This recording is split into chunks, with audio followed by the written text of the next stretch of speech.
할렐루야. 2025년 12월 26일 금요 기도의 말씀을 같이 보도록 하겠습니다. 오늘이 2025년 마지막 금요 기도의 말씀을 나누게 되었습니다. 어제 성탄의 기쁨을 함께 나눴죠. 오늘 금요 기도의 마지막 본문 말씀을 보겠습니다. 오늘 함께 살펴볼 말씀은 신약성경 로마서 3장 28절 한 절 말씀입니다. 로마서 3장 28절 제가 봉독해 드리도록 하겠습니다. 그러므로 사람이 의롭다 하심을 얻는 것은 율법의 행위에 있지 않고 믿음으로 되는 줄 우리가 인정하노라. 아멘. 전 올 한 해 특별히 하반기에 언약과 우리의 구원의 관계, 참된 믿음이라는 것에 집요하게 추적을 하며 말씀을 같이 나눴습니다. 금요 기도에 대체적으로 어떤 기도의 말씀들을 많이 나누지만 저는 기도에 앞서 우리의 신앙이 바른지, 그리고 우리가 참된 믿음에 근거한 그런 기도가 올려지기 위해서 신학적인 재정립하는 그런 시간들을 고집해 왔죠. 그래서 금년 하반기에 이렇게 언약과 특별히 참다운 믿음의 원리, 구원의 원리에 대한 것들을 살펴봅니다. 오늘 2025년의 마지막 그 본문 구원에 대한 오해 바로잡기 이어서 계속 말씀을 나누도록 하겠습니다. 오늘 제목은요, 믿음은 면죄부인가 반응인가 라는 것입니다. 어떠세요, 여러분? 여러분에게 있어서 믿음은 면죄부 역할을 하십니까? 아니면 어떤 반응을 이끌어내십니까?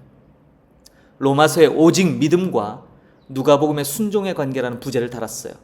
자, 로마서의 오직 믿음, 오늘 그 유명한 로마서 3장 28절, 누가복음은 지난주에 보았던 17장, 여러분 누가복음 기억하신가요? 겨자씨 한 알만한 믿음. 그 다음에 종이 하루 종일 일하고 돌아와서 상전을 위해 음식을 차리는 것. 그 다음에 뭐예요? 10명의 나병 환자 중에 한 명만 돌아와서 주님 앞에 경배했던 장면 기억하시죠? 바로 그 본문입니다. 오늘 질문은 이렇습니다. 단지 믿기만 하면 구원받는가? 아니면 믿고 행위가 동반되어 하는가? 지난주와 같은 내용입니다. 믿기만 하면 되는가? 아니면 행위, 순종도 있어야 되는가? 이 부분이었잖아요. 오늘도 동일한데 문제는 오늘은 약간 각도가 달라요. 오해가 있다 이 말이죠. 로마서 3장 28절 사람이 의롭다 하심을 얻는 것은 율법의 행위에 있지 않고 믿음으로 되는 줄 우리가 인정하노라. 자, 이 말씀에 의외로 오해를 갖고 있어요. 무슨 오해인가? 행위는 구원과는 상관없는 거구나. 오직 은혜, 이렇게 생각해요. 그래서 이것을 나름대로 다 해법을 찾고 있는 것 같습니다. 죄를 지어도 그냥 믿습니다 하면 끝이구나. 뭐 이런 극단적인 예는 물론 없겠지만 그래도 은근히 마음속에 행위, 우리의 행동 이런 것들은 구원에 아무런 영향을 미치지 않는. 왜요? 오직 은혜로 구원받으니까. 맞나요? 바로 이것이 바로 구원을 면죄부로 착각하는 현상이에요. 성경은 구원을 우리의 면죄부로 제시하지 않아요. 이것을 여러분 잘 정립해야 될 필요가 있어요. 좀 보겠습니다. 로마서의 진짜 의미, 왜 바울은 이런 말을 했을까요? 바울이 거부한 것은 소위 말하는 착한 삶, 이것을 거부한 게 아니에요. 한마디로 도덕 폐기론이 아니다 이 말이에요. 착하게 살 필요 없다. 아니요. 지금 바울이 얘기하고자 하는 핵심은 공로예요. 공로. 우리의 노력, 우리의 어떤 행위로 구원을 살 수 없다. 공로 폐기론이 나는 거죠. 그러므로 여기 밑에 파란 박스에 구원은 나의 마일리지, 공로로 사는 티켓이 아니라는 것을 강하게 이야기하기 위해서 이렇게 표현한 거예요. 구원은 오직 하나님의 은혜로 출발합니다. 하나님의 선물이죠. 자, 이 면에서는 우리 장로교, 소위 말하는 칼빈주의와 또 감리교나 성결교 내지는 기타 알미니안이라고 하는 알미니안주의와 동일한 출발선상이에요. 다 선행적 은혜에 기초합니다. 굉장히 중요한 거예요. 결코 바울은 도덕 폐기론, 그 어떤 우리 행위나 어떤 우리의 어떤 그러한 것에 착하게 살 필요 없다라고 이런 것을 피력하기 위해서 이 말씀을 준 것이 아닙니다. 바울은 공로, 우리로부터 발생되는 공로가 아닌 선행되는 은총, 하나님이 베푸신 은혜로 말미암아 이 믿음이 시작되는 줄, 그것을 강조하고 있죠. 자, 지난주 17장, 누가복음 17장으로 좀 들어가 보죠.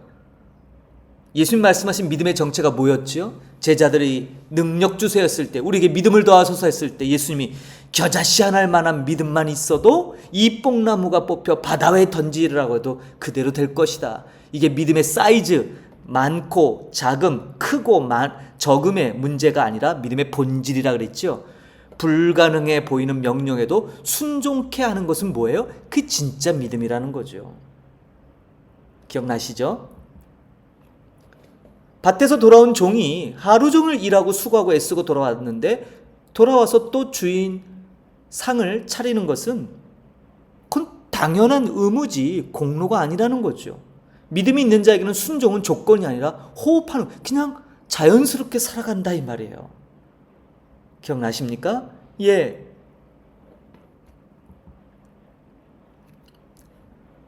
믿음과 행위는 서로 싸우지 않습니다. 바울이 말하는 구원의 원인은 내 행위가 아니다, 오직 은혜다라는 말과 누가복음에서 구원의 증거는 반드시 행위, 순종으로 나타난다라는 이 두 말씀은 충돌되지 않아요. 정리하자면 우리는 오직 믿음으로 구원받습니다. 아멘. 그러나 그 믿음은 결코 혼자 있지 않고 순종을 동반한다 이 말이에요. 제가 이거 계속 다각도로 똑같은 얘기를 이렇게 여러 본문을 동원해서 하고 있는 거예요. 여러분들의 믿음은 살아 있으십니까? 나는 믿는다는 핑계로 혹시 죄와 타협하고 있진 않은가? 여러분, 이 부분을 오늘 기도의 제목에 꼭 삽입하여 기도하시기를 소망합니다. 믿는다, 믿음이 있다는 이유로 자그마한 죄에, 자그마한 것들에 대해 타협하고 있진 않은지를 점검하시길 바라요. 믿음의 동기, 우리 믿음은 지적인 동의에 머물러 있는가, 아니면 순종하는 생명인가? 우리 지난번에 보았죠. 믿음은 이 모든 것을 다 포함하죠. 그래서 누가복음의 17장에 나오는 세 가지 요소가 뭐예요? 바로 그거예요. 지적인 동의, 참된 것. 두 번째는 뭐예요? 우리 순종하는 것. 그 다음에 뭐예요?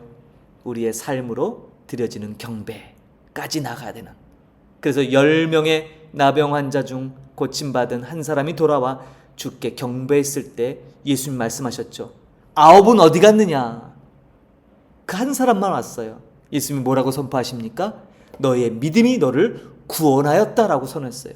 비로소 그렇게 됐을 때 구원이 선언되는 것을 보게 됩니다. 우리는 종래에 구원 그러면 문제에서 해결되는, 위급상에서 건진받는, 죽음에서부터 살아나는 어떤 이런 것들로 책에 지적인 동의만 갖고 있었지만 누가복음을 보면 아주 명확하게 이 모든 것이 하나 됐을 때 완전한 구원의 선언이 이루어지는 것을 보게 됐죠.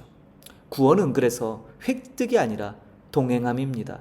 오늘 저와 여러분의 삶으로 믿음을 확증하고 보이는 거예요. 그 안에 당연히 순종함이 있고 하죠. 그러나 기억하십시오. 그것이 우리의 공로를 드러내는 일이 되어서는 안 된다는 사실이죠. 예. 오늘 로마서 3장 28절 말씀. 그러므로 사람이 의롭다 하심을 얻는 것은 율법의 행위에 있지 않고 오직 믿음으로 되는 줄 우리가 인정하노라. 이 말씀의 배경과 또 이 말씀을 하신 한 참다운 그 의미를 같이 살펴봤습니다. 구원은 참 쉬운 듯 하면서도 어렵습니다. 그러나 또 어떻게 보면 어려운 듯 하면서도 너무나 명확하죠. 주님께서 오늘 저와 여러분에게 원하셨던 구원에 합당한 삶, 구원 이후의 그 삶을 제대로 살고 계신지요? 저는 어제 성탄 연합, 한인교회 연합 예배를 드리면서 참 많은 생각을 하게 됐습니다. 이렇게 많은 사람들이 주님의 오심, 특별히 어제 선포됐던 말씀을 통해 참다운 영광이 뭔가, 그리고 진정한 평안이 무엇인가. 이 땅에 오신 주님, 그리고 마지막에 십자가에서 죽으시고 부활하신 주님, 그분이 우리에게 던졌던, 그분이 탄생할 때 주어졌던 메시지도 하늘에는 영광이요 땅에는 평화였지요. 부활하신 주님이 가장 먼저 선언하신 메시지도 바로 평안, 평강의 복이었습니다. 무덤가에 있었던 이른 새벽에 무덤가에 다가갔던 여인들에게 나타나서 평안하냐라고 물으셨던 그 질문이 예수님의 오심의 의미를 우리에게 일깨워 주지요. 성탄이 이제 지났습니다. 그러나 우리는 매일매일 주님의 오심과 그분의 이 땅에서 살아가심, 그리고 십자가를 지시고 죽으심, 그리고 다시 부활하심, 그리고 하늘로 올라가셨다가 다시 오심의 그 모든 예수 그리스도의 발자취를 매일매일 묵상하며 저와 여러분의 삶 속에서 그 예수님의 삶을 살아내야 되는 거룩한 의무가 우리에게 있는 줄 믿습니다. 금년 한 해 금요 기도회를 통해서 참 많은 말씀들을 나눴습니다. 저도 이렇게 금요 기도회 때 선포됐던 말씀들의 목록들을 쫙 보니까 참 많은 몸부림들이 많았던 것 같습니다. 어떻게든 우리 성도님들에게 성경의 진리와 또 언약, 하나님의 백성다움, 그리고 참다운 구원 이후에 살아가는 법, 이런 것들에 대해 참 많은 애씀이 있었다라고 자평을 합니다. 오늘 이 금요기도의 말씀을, 마지막 말씀을 마치면서 다시 한번 우리에게 주신 이 놀라운 은혜의 구원을 두렵고 떨림으로 이뤄가며 동시에 감사함으로, 기쁨으로, 순종함으로 증명하는 우리 목양의 모든 권속들이 되기를 주의 이름으로 축복드립니다. 기도하겠습니다. 그러므로 사람이 의롭다 하심을 얻는 것은 율법의 행위에 있지 않고 믿음으로 되는 줄 우리가 인정하노라. 하나님, 성경에서 말하는 믿음은 우리로부터 출발한 것이 아니라 하나님께로부터 우리에게 온 것입니다. 이 출발점, 아무것도 아닌 것 같아도 바로 이 출발점을 어떻게 설정하냐에 따라서 우리의 믿음의 체계와 신앙의 모습이 달라질 것입니다. 이 땅에 지극히 높으신 하늘 영광을 뒤로하고 천하고 습한 구유에 누이셨던 예수님, 그 오심의 의미가 바로 우리에게 이 놀라운 믿음을 주시려고 오셨고, 그 믿음은 놀랍게도 많은 순종의 열매를 포함한 믿음의 역사가 들어있는 것을 깨닫게 됩니다. 사랑하는 우리 목양의 모든 권속들이 주님 오심의 의미를 다시 한번 마음 깊이 묵상케 하여 주옵소서. 나아가 그분이 살아내셨던 그 삶을 우리도 살아내는 것으로 우리의 믿음을 증명하길 소망합니다. 2025년 한 해도 함께해 주신 주님 참 감사합니다. 다가오는 2026년에는 우리의 믿음이 더욱 성장케 하여 주옵소서. 진정한 믿음을 소유하여 당연히 순종의 열매가 맺히게 하여 주시고, 나아가 주님을 경배하며 이 놀라운 구원을 이루신 주님을 찬양하는 복된 삶으로 나가도록 우리 목양의 모든 권속들을 축복하여 주옵소서. 감사드리며 예수님의 이름으로 기도합니다. 아멘. 말씀을 마쳤습니다. 오늘 주신 로마서 3장 28절 말씀을 깊이 새기며 우리의 공로로 시작된 것이 아닌 하나님으로부터 시작된 이 놀라운 구원의 역사, 그리고 이것을 통해서 저와 여러분을 부르신 이 부르심에 오늘 우리의 삶으로 화답하는, 믿음의 삶으로 화답하는 그런 우리의 여정이 계속 이어지기를 소망합니다. 오늘 이 말씀 가지고 이제 깊이 있는 기도의 자리에 나가기를 축복합니다. 이제 다음 주면 이제 새로운 한 해가 시작됩니다. 2026년 신년에 말씀을 가지고 다시 찾아뵙도록 하겠습니다. 감사합니다.